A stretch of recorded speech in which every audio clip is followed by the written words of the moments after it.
Right, so we're going to be returning to Thomas Becket, and there was quite a bit about Eleanor of Aquitaine.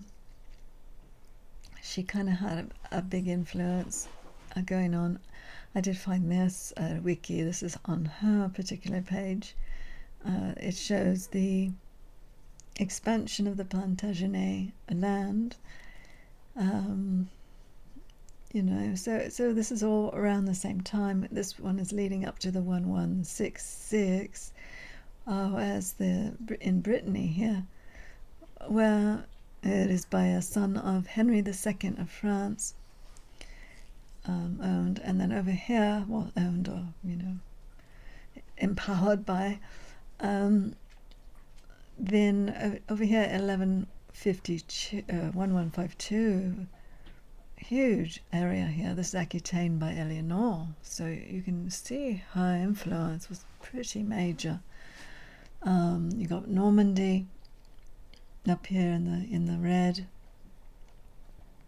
Maine, Anjou, and Touraine.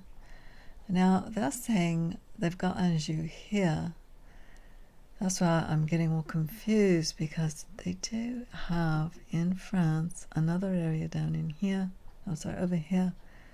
I swear that's where all of the Anjou pears are growing, so that's why I'm always mentioning Anjou down there, but they're trying to put it up here.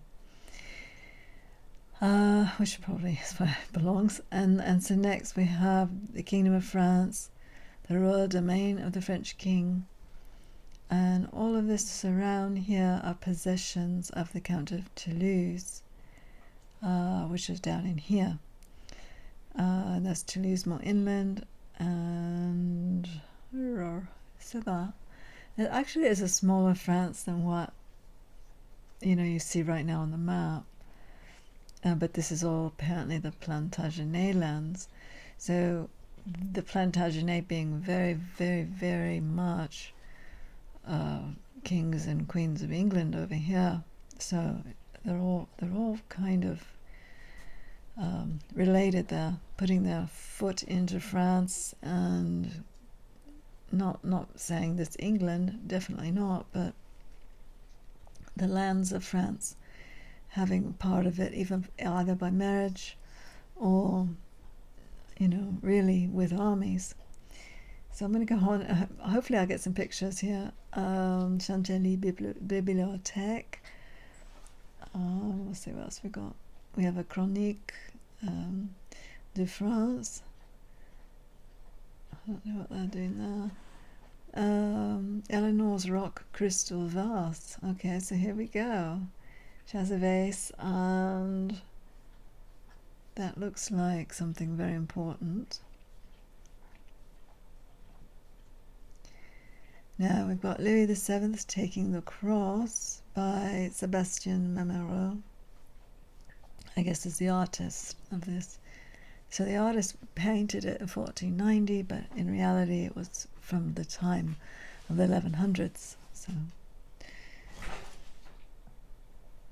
and we have the route of the Second Crusade, and that's another good thing. So they put everything here on Eleanor's page, I think.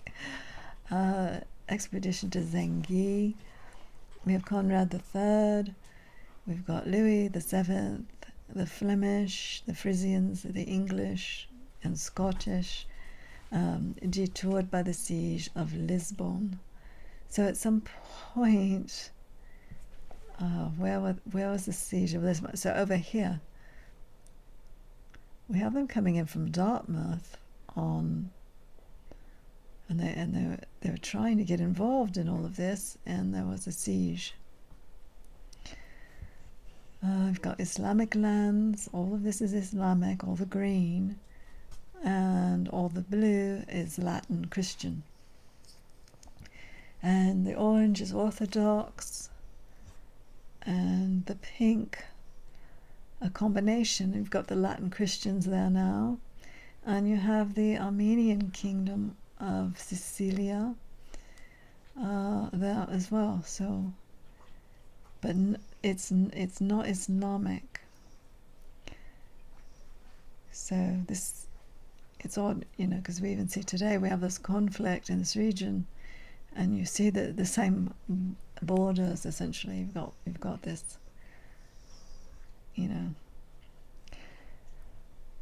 this area over here definitely is I don't know the exact border lines, but yeah, it seems to be a similar conflict line, doesn't it, with Palestine. Next we're going to go to, who do we have? Well, we did see this one a lot last. That was the route. They welcomed the Crusaders welcomed Antioch. We have this one. We have Council of Acre, Conrad III of Germany, Louis VII and Baldwin III of Jerusalem. They're all just hanging out, apparently. And yeah, did you note the red hair on that one? This painting is spectacular, my God. Really great. This is the Siege of Damascus.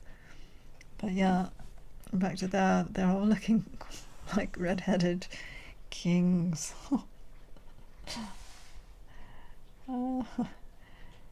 Very funny. And yeah, this one's incredible. And the castle in the background. So I might have to leave it on that one for my read. So anyway, we have Henry II. I do have to hurry these up because I want to get this done before 60 hours. I don't want to drag you guys past 60 hours. The Angevin Empire is in this one. They're just showing everything. Ooh, that's kind of a spooky one, isn't it? That is the Palace of Poitiers. And Fontevraud d'Abbey. And oh no, we don't want to look at them. The carved royal heads on the capital of Eleanor and of Aquitaine and Henry II.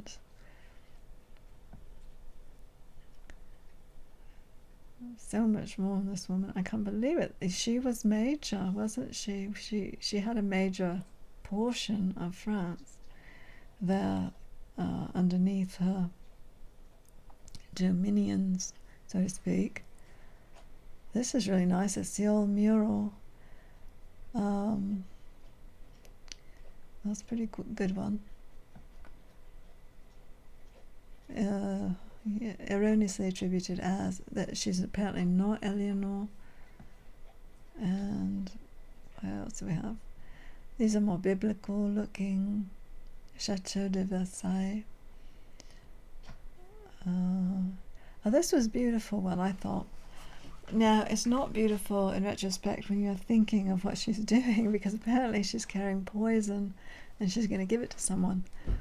But this is Queen Eleanor, and she was a bit of a tart, and there she is grabbing at, she's going to poison like her competition or something. So maybe we'll leave it here on her. You can think about, the way they were at the time. She had all those lands and she said, what competition? And then she's off going to poison her. I'm not sure which one it was yet.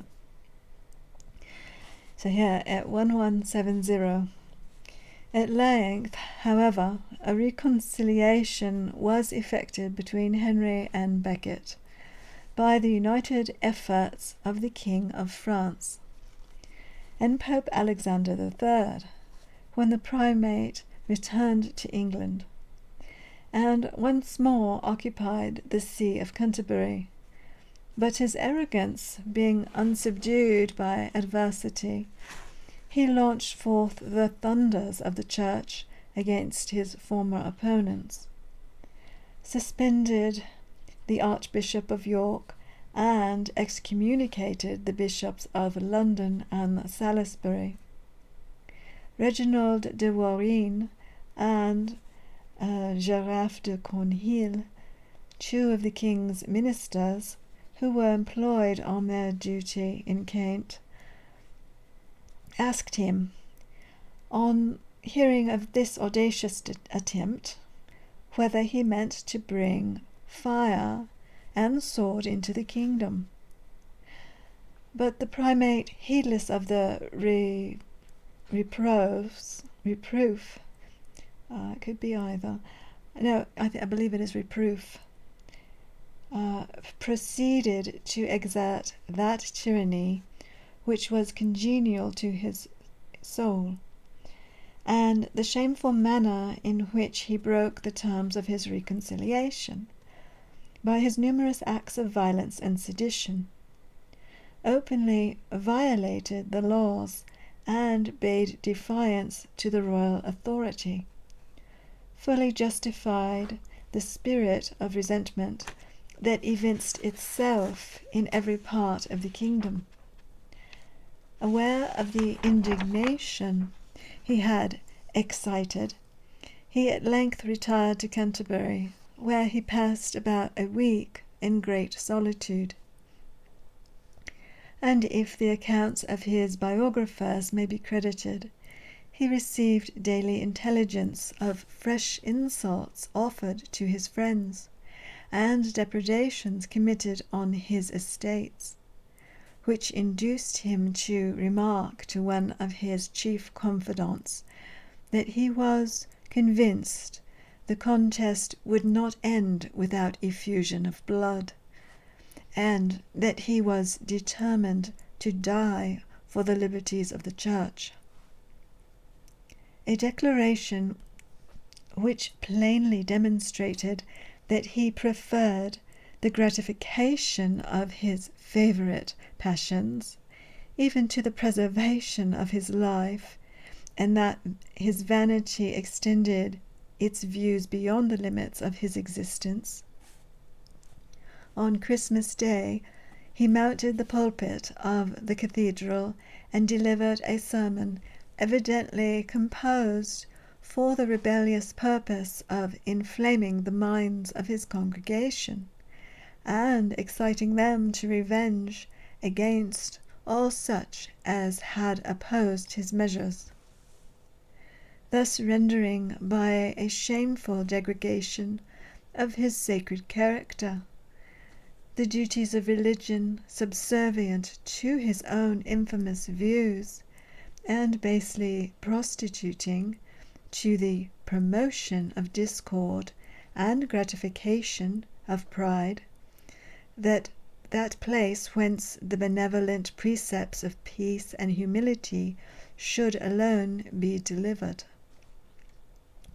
At the end of his sermon he is said to have predicted the near approach of his dissolution, but his conduct was strangely inconsistent with such a belief, for instead of having recourse to those preparatory acts of piety which a mind impressed with a just sense of futurity must deem essentially requisite at that awful period, he proceeded to thunder out his anathemas against the principal adherents of Henry, and to pronounce a formal sentence of excommunication against Ranulph de Broc, his chief enemy, and his brother Robert de Broc, who had been guilty of no other offence than that of having the preceding day cut off the tail of one of his sumpter horses. And these censures were pronounced with the most violent expressions of anger, both in his voice and countenance. We cannot but ascribe these pernicious measures of the primate, as we have elsewhere had occasion to remark, to his imperious and vindictive disposition, notwithstanding the adverse opinion of a celebrated historian, who is willing to impute them to his sagacity, which enabled him to foresee the intentions of Henry to enforce the constitutions of Clarendon, and to attempt to prevent their execution by these violent proceedings. To trace the secret operations of the human mind, even when their effects are immediately before our eyes, it is a talk of extreme difficulty. But when we are deprived, by a considerable lapse of time, of those collateral circumstances which are so materially necessary to aid our observation, how much must the uncertainty of our investigation be enhanced?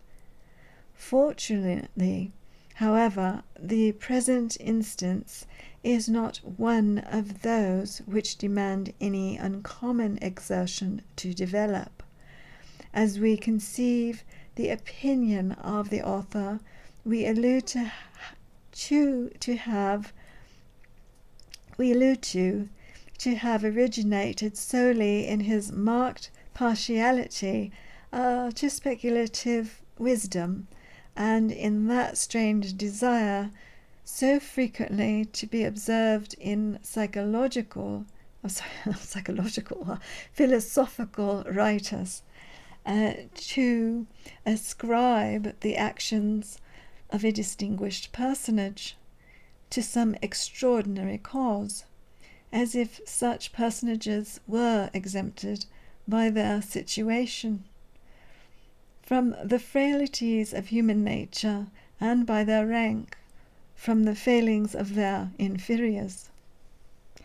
Had Beckett in this instance deviated from the general tenor of his conduct, he might indeed have been led to impute it some particular motive, and perhaps have been induced to admit that he was rather guided by his knowledge than influenced by his passions.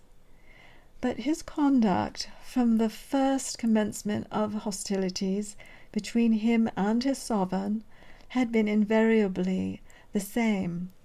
He had constantly betrayed an aversion from pacific measures, impeded every attempt that had been made to promote a reconciliation, systematically sacrificed duty,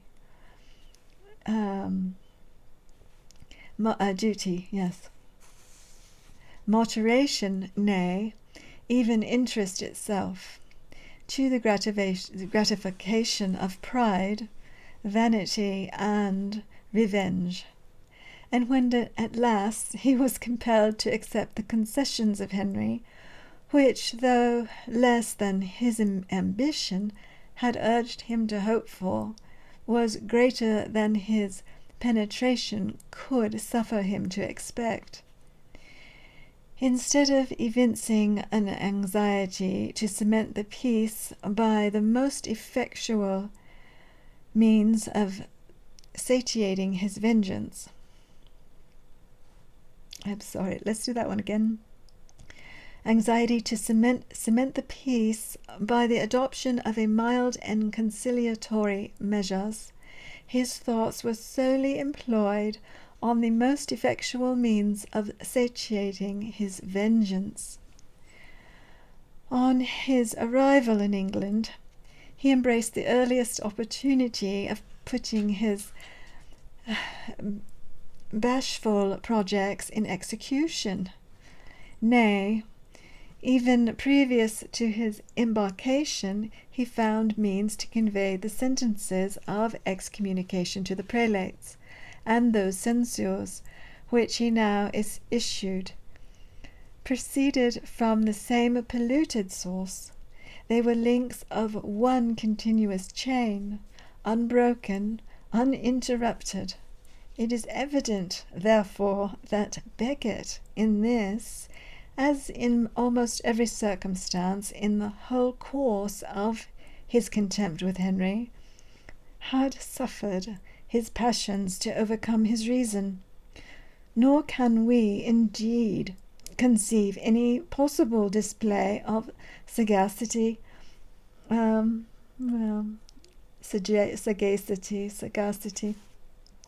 an attempt to deter his sovereign from the pursuit of a favourite object by a frequent repetition of insults. Firmness and resolution may sometimes intimidate, but insults and injuries can only excite a desire of revenge. There's a lot in the inner relations going on in this book, isn't it? The inner relations of communication. Advice of Becket's violent proceedings being sent to the king, who then resided at Bayeux in Normandy, where the Archbishop of York and the bishops of London and Salisbury had previously arrived, and probably aggravated by the representations of his courtier, if measures of so pernicious a tendency could admit of aggravation, he burst forth into one of those passionate exclamations to which he was peculiarly addicted. The precise words of this effusion of anger have been variously related by different historians and biographers. They all, however, appear to agree in the more effectual point of their import, viz., that they were strongly expressive of his indignation at the ingratitude of the primate, whom he had raised from a state of obscurity to the most elevated station, and demonstrated of the lukewarm zeal of his courtier and servants. Well, courtier we call them, I guess, and servants, who had long suffered him to be insulted with impurity by a factious and turbulent priest. Henry, having thus been vent to the first impulse of his rage, thought no more of what he had said. But unfortunately, the words of a sovereign are never suffered to fall disregarded. Every trivial expression is eagerly watched by those courtly pandars, whose officious zeal, scorning the tamer principles of passive obedience, is ever on the wing to supply food for the caprice of the monarch, to anticipate his wishes, and to sacrifice his honour to his frailty. Though this consideration must inevitably lead to the most melancholy reflections on the unhappy state of royalty, it cannot be too firmly impressed on the minds of princes, as it affords the most powerful motives. I'm sorry, I'm going to choke, I think. Excuse me.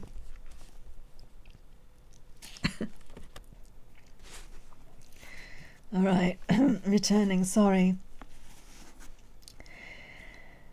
I hope this book is not the death of me. Okay, so we were going...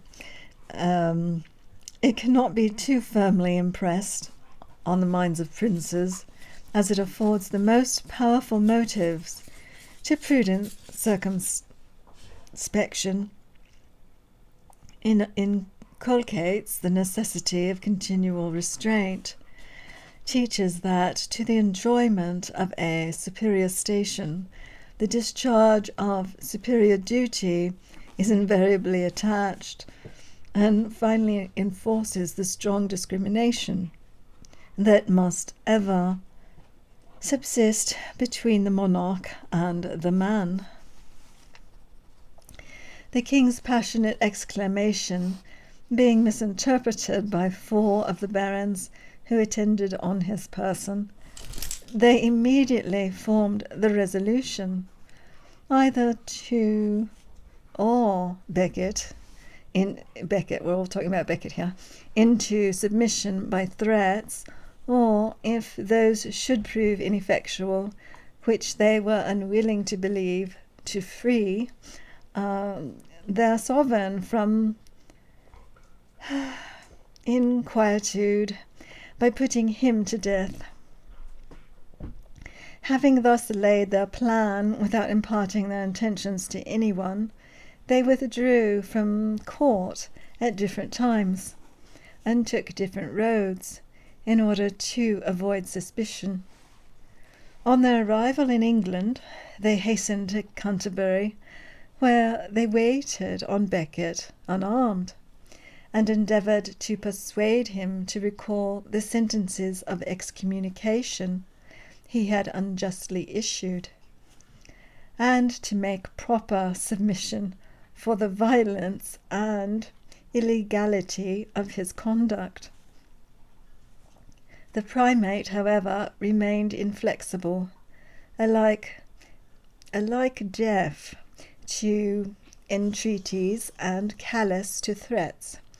He rather fought by taints and abuse to irritate than by argument and reason to soothe these hostile barons. So he was quite fighty, whose fatal designs he more than suspected. In short, it appears probable from his behaviour in this instance, when compared to his previous conduct, that his mind was inflated by the vain hope of procuring a place on the honourable list of martyrs. Inflated, his mind was inflated. I love that one. And so here we have provoked by his reproofs and enraged at his obstinacy, the barons at length completed their dreadful purpose. The altar of the cathedral was stained with the blood of the primate, and his assassins, conducted by a blind and impious rage, clove his skull with repeated blows, and besmeared the hallowed pavement with his brains. So he had a terrible death. Such was the tragical end of Thomas Becket. Of his murder there could be but one opinion, but his conduct and character have been as variously represented as any historical event of the most doubtful completion.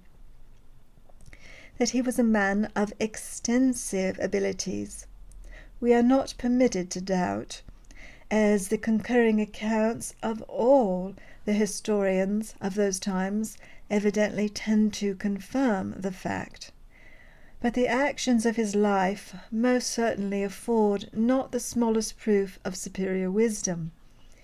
If we believe that during his enjoyment of the high office of Chancellor, his ostentatious display of extraordinary pomp and magnificence, and his avowed fondness for scenes of dissipation, were wholly affected, and that he had adopted a regular system of hypocrisy, in order to attain that elevated station to which he was afterwards prompted, we must indeed allow him to have been possessed of acute penetration and consummate art.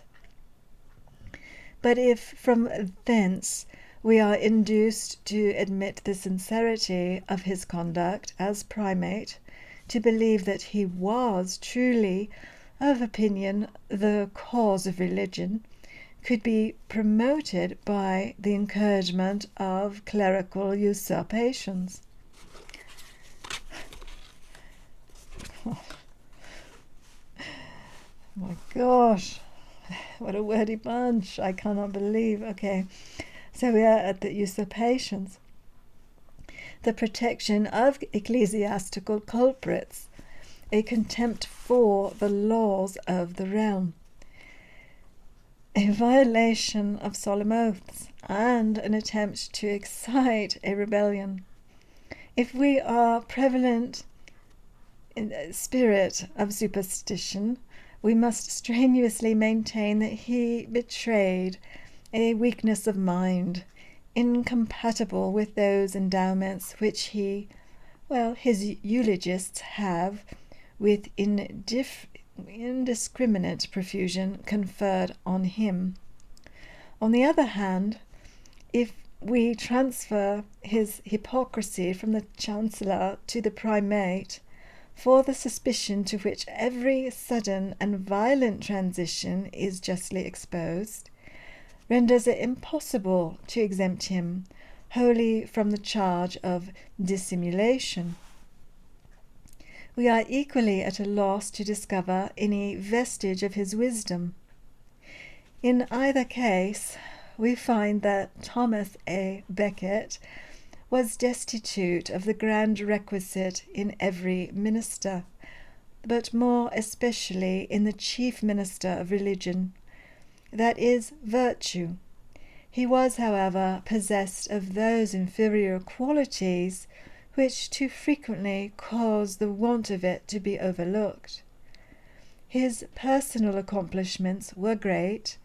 He was deeply skilled, like most of the dignified clergy of that age, in the theological chicanery of the schools, in all the insidious arts of sophistry, which, being decorated with the specious embellishments of erudition, wore the appearance, and had too often the effect of solid argument. He was endued with a considerable portion of native cunning. His spirit was lofty and imperious. His courage no dangers could daunt. His designs, though seldom adopted with prudence, were, from his inflexible perseverance in their prosecution, sometimes crowned with that success which should be solemnly confined to the exertions of wisdom and integrity. His favourite schemes were of a most pernicious tendency, being calculated to emancipate the ministers of religion from the necessary restraints of law, and to subject his king and country to the domination of a foreign power. His vanity was excessive. He was obstinate and implacable, equally unmoved by the entreaties of his friends and the threats of his enemies. His conduct was invariably marked by a spirit of violence, revenge, and ambition, strangely derogatory to his sacred character, as it evinced a more anxious solitude in the pursuit of terrestrial objects than in the attainment of religious consolation. Among the numerous vices of this extraordinary man, his signal ingratitude to his royal benefactor holds a conspicuous place, and has fixed an indelible stain upon that character which, stripped of the vain garb in which the weak sons of superstition and prejudice had arrayed it, now stands exposed to posterity in its native colours, and discovers the sinner in the saint. All right. Well, Thomas has died. Well, it was a terrible death. Brutal. 1172 to 1173. The assassins of Becket escaped the punishment due to their crimes, and Henry, having averted the formidable thunders of the Vatican by a timely submission to the Pope, more politic than honourable, directed his attention to the conquest of Ireland. Louis, in the meantime, spared no pains to interrupt his repose and to disturb his government. Henry had caused his eldest son to be crowned in England, while Marguerite wife to the prince, and, well, say Margaret, that's so pretty, and daughter to Louis, was in France, and the French monarch, to avenge the affront, turned his arms against the Duchy of Normandy. But the prudence of the King of England extinguished this spark of hostility almost as soon as if it was kindled. He promised that the ceremony of the coronation should be repeated, and Margaret was solemnly crowned at Winchester with her husband by the Archbishop of Rouen, assisted by the bishops of Évreux and Winchester. On the return of the young couple to Normandy, they were permitted to visit the court of France, where Louis first poisoned the mind of his son-in-law with that ardent degree of independence, the origin of equal affliction to his father and himself. He persuaded him that by the ceremony of his coronation he had acquired a title to sovereignty, and that his father could not, without flagrant injustice, refuse to cede to him the whole, or at least a part of his dominions. Louis was assisted in his attempt to inculcate these extravagant ideas into the mind of young Henry by Queen Eleonora, the mother of that prince, who was enraged as her husband on account of his gallantries, by her uncle Ralph de Fay, and in short by almost everyone who attended on the person or partook of the favour of the prince. A conspiracy was formed by these insidious agents of rebellion to dethrone the King of England and invest his son with regal authority. The plot was conducted with the utmost secrecy, and several foreign princes were engaged by promises of extravagant grants from young Henry to promote its execution. When the plan was finally arranged, he left the court of Louis, and on his return, desired his father to resign to him the immediate possession, either of the crown of England or of the Duchy of Normandy, together with the territories of Anjou and Maine.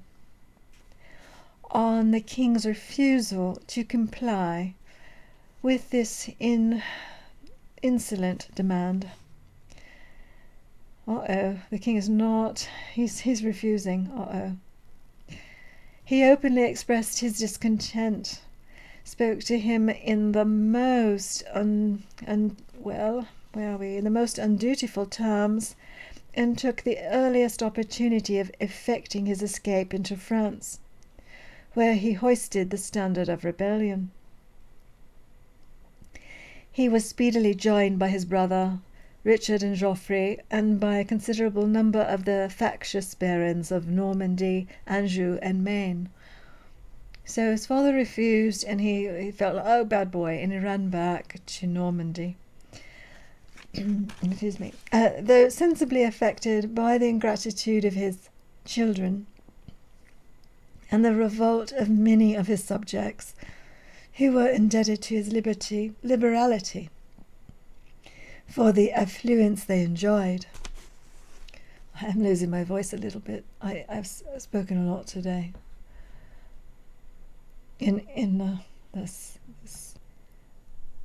All right, so almost destitute of friends, Henry did not suffer his courage to be diminished by the depression of his spirits, but fought to oppose the dangers that threatened him by an inadequate exertion of wisdom, activity, and valour.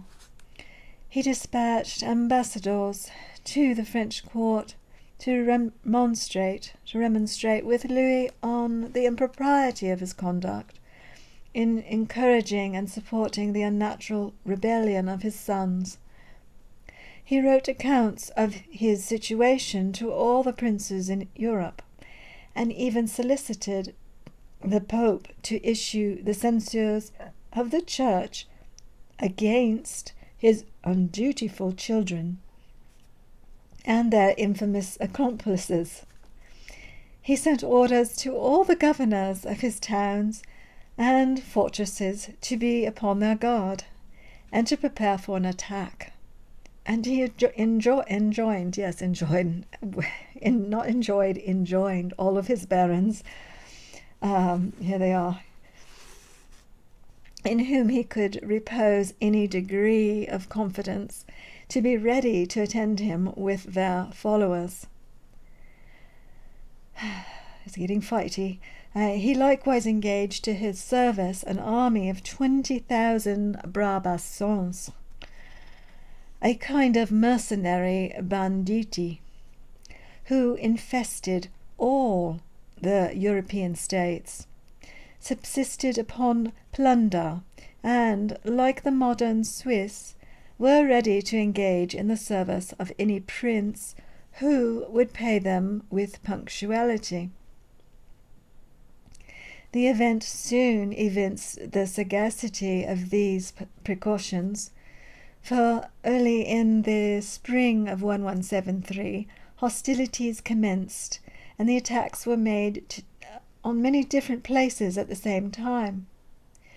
The Counts of Flanders, Boulogne, began their operations on the frontiers of Normandy by laying siege to Aumale, which was surrendered into the hands by their treachery of its governor.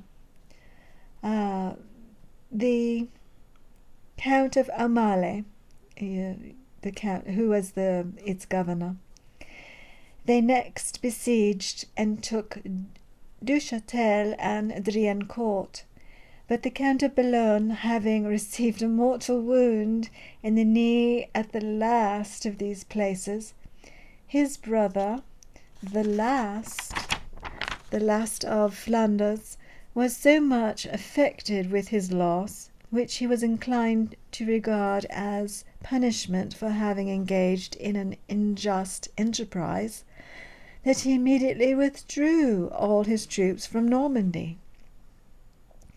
During this time, the factious barons of Anjou, Maine, Aquitaine, and Brittany had openly revolted, and laid waste the royal domains in their respective provinces.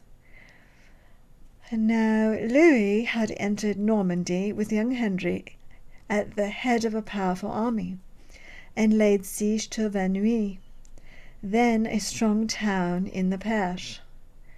Nor was England undisturbed during this general commotion.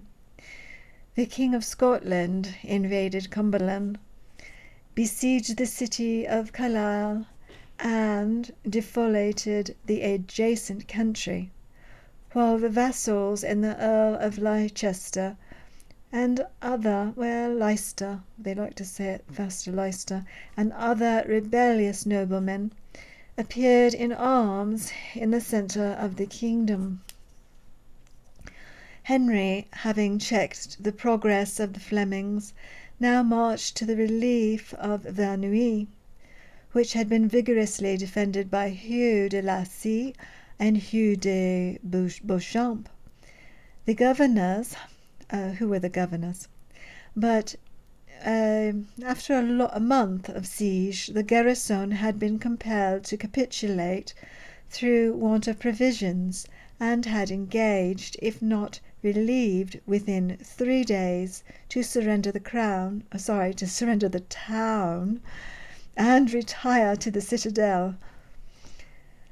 On the last day, the King of England appeared with his army on the height above Verneuil, which induced Louis, who had believed him to be at a considerable distance, to raise the siege, and retire with such precipitation that his camp was left a prey to the English.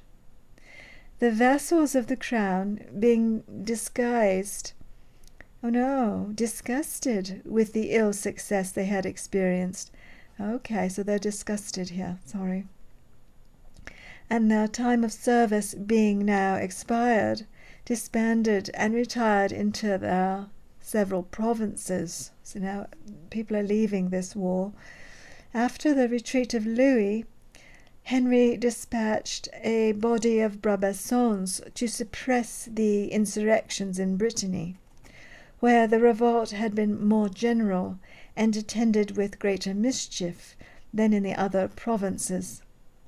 These overtook the rebel army near Dole, where an action ensued, in which the insurgents were completely defeated, 1,500 of them being killed on the spot, and their leaders, the Earl of Chester and the Count of Fougères, compelled to take shelter in the town of Dole.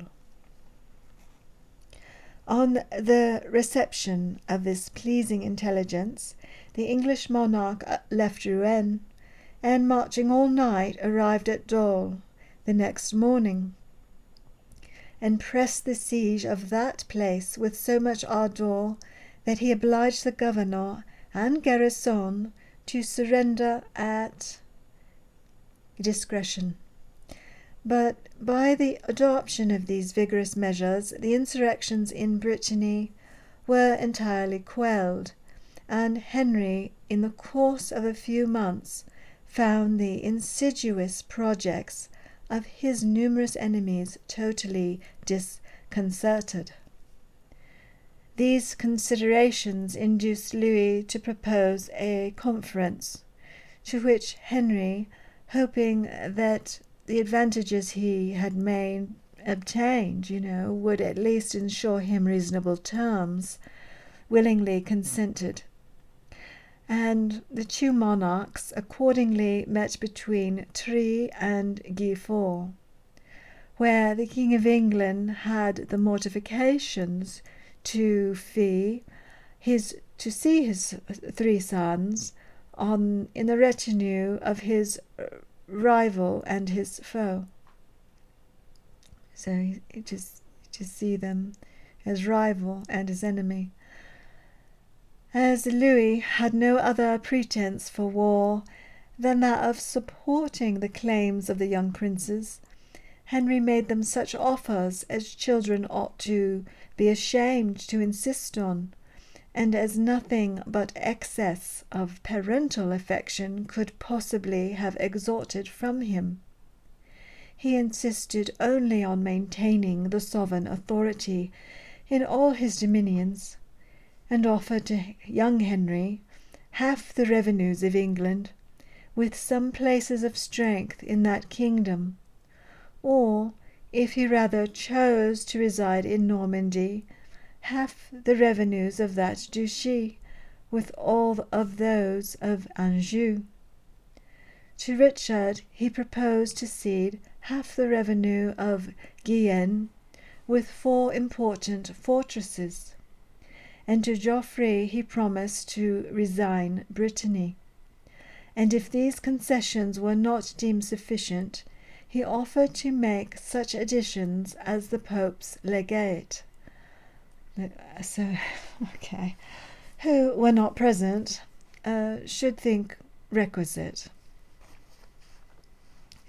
So a changeover there of who's in charge. The Earl of Leicester, who attended the conference, either from the impetuosity of his temper, or, which is more improbable, from the fear that proposals so generous would not be rejected, and that his own personal safety or interest might be affected by a reconciliation between the English monarch and his sons, broke forth into the most violent reproaches against Henry, and even put his hand to his sword, as if he intended to make an attempt on the life of his sovereign, which threw the assembly into such confusion that it immediately broke up, and put an end to the negotiation.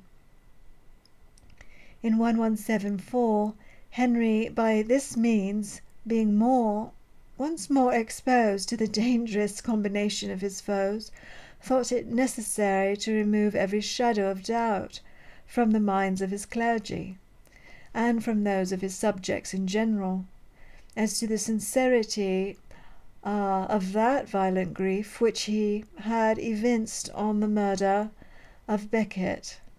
For this purpose he repaired to Canterbury, and when he came in sight of the cathedral, at the distance of 3 miles, dismounted and walked barefoot towards it, in a road that was so full of sharp pointed stones that his feet were soon stained with blood. On his arrival, he prostrated himself before the shrine of the reputed saint, submitted his bare shoulders, the scourge of the monks, and passed a day and a night in abstinence and prayer near the tomb of Becket. It is difficult to say whether the conduct of Henry himself in this particular was influenced by motives merely political, or by a spirit of unaffected, though mistaken, piety. Strong reasons might certainly be adduced in support of either conjecture, as he was indisputably a prince of consummate wisdom. He could not be insensible to the despotic influence of superstition over the weak minds of the multitude, and as he found a spirit of rebellion prevail throughout his dominions, he might be justly apprehensive that his enemies had availed themselves of the only circumstance of his reign that had excited a single murmur of discontent, to promote a general disaffection, and that the minds of his people being poisoned by their artful insinuations, they had been induced to mistrust the sincerity of his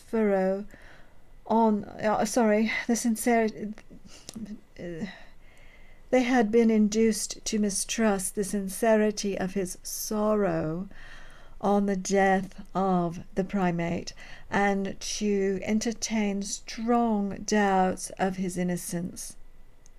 At this critical conjuncture, it was essentially requisite to remove suspicions so pregnant with danger that the mode be adopted for that purpose would afford the most complete demonstration of his political wisdom. If, however, we believe him to be solely influenced by motives of policy, we must certainly think him obnoxious to censure, as an affection of piety, for whatever purpose it be assumed, it is an insult to the deity. But in the prevalence of superstition in the times we are now delineating, which was not only infected the minds of the vulgar, but shed its dreary influence over all ranks of men, we might find great reason to believe that the conduct of Henry originated in a spirit of unaffected devotion. Thus influenced, though innocent of the murder of Becket, he might deem it necessary to impose some exemplary penance on himself, as a punishment for yielding to that impulse of passion which occasioned his death. In this case, though, the lustre of his wisdom might be somewhat tarnished. He would be exempt from the more serious censure of religious profanation. Whatever might be the effect of the intercession of St. Thomas, Henry soon triumphed over his numerous enemies. In England he defeated and took the King of Scots, and the rebellious Earls of Leicester and Chester, experienced a similar fate, nor were his efforts on the continent less successful. Louis, at the head of a numerous army, had made an irruption into Normandy and formed the siege of Rouen, where he was joined by Prince Henry and the Count of Flanders with a powerful body of Flemings that had been collected for the purpose of invading England. The place was defended with great vigour by the inhabitants and by several of the Norman barons, who, having preserved their fidelity to the King of England, had thrown themselves into the city with their vassals, and Louis, despairing to take it by open force, had recourse to a stratagem that was justly deemed dishonourable. On the eve of St. Lawrence, he proclaimed a cessation of arms in his own camp for the next day, under pretence of celebrating that festival, and the citizens of Rouen, glad to procure a short respite from the incredible fatigues they had experienced during the siege, observed it in perfect security, in full confidence of the sincerity of the French monarch.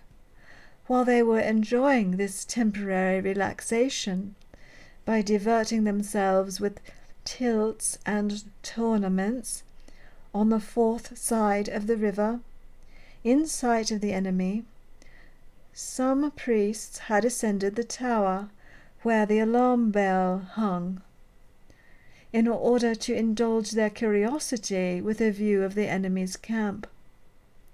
The stillness that prevailed over all their quarters first excited their surprise, but soon perceiving detachments moving from different places to one particular spot, they began to suspect some act of treachery, and their suspicions were speedily confirmed by discovering a number of ladders and other necessary implements for an assault.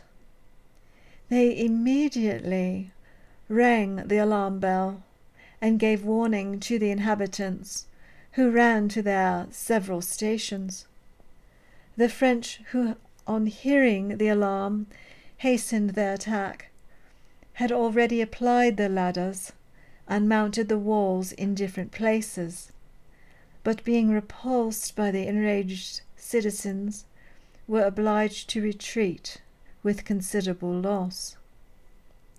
This scheme was probably concerted in order to anticipate the diligence of Henry, who, having quelled the insurrections in England, hastened to the relief of his continental dominions.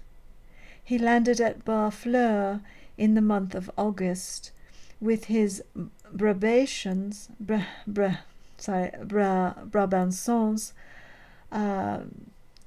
and 1,000 Welsh troops, and entered the city of Rouen in triumph, to the great joy of the inhabitants. The morning after his arrival he sent out a scouring party, which intercepted a considerable convoy of provisions destined for the French camp. Louis, now despairing to reduce the city, and finding himself in an enemy's country, destitute of supply, began to be anxious for his own safety, and in order to extricate himself from the danger that menaced him, had recourse to a second artifice, still less justifiable than the first. He sent ambassadors to propose a conference at Maloney, and a truce of 2 days as preparatory to the adjustment of a general peace, which he knew Henry was anxious to obtain. The proposals being accepted, Louis, under the protection of the truce, marched his army through the Green Forest, but instead of halting at Maloney to attend the conference, pursued his march with great precipitation into his own territories, heading home. Though Louis had escaped from a perilous situation by his dishonourable stratagem, he began to be apprehensive of the effects of Henry's resentment, who, being now victorious in every quarter,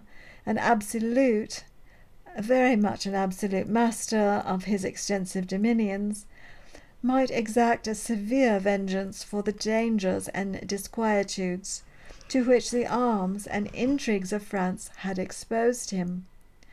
Henry on his side was anxious to terminate an unnatural contest in which he had been so long engaged with his own children.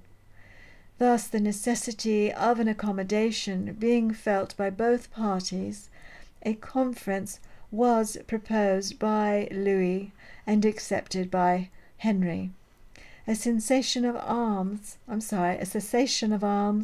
was the immediate consequence, and the two monarchs repaired to the appointed place between Tours and Amboise on the 29th of September, where a peace was concluded, by which the formidable conspiracy against the King of England was dissolved, and all those who had been engaged in it released from their oaths. The terms that the monarch granted to his sons, though less advantageous than those he had formerly offered, were still more favourable than their conduct had given them reason to expect.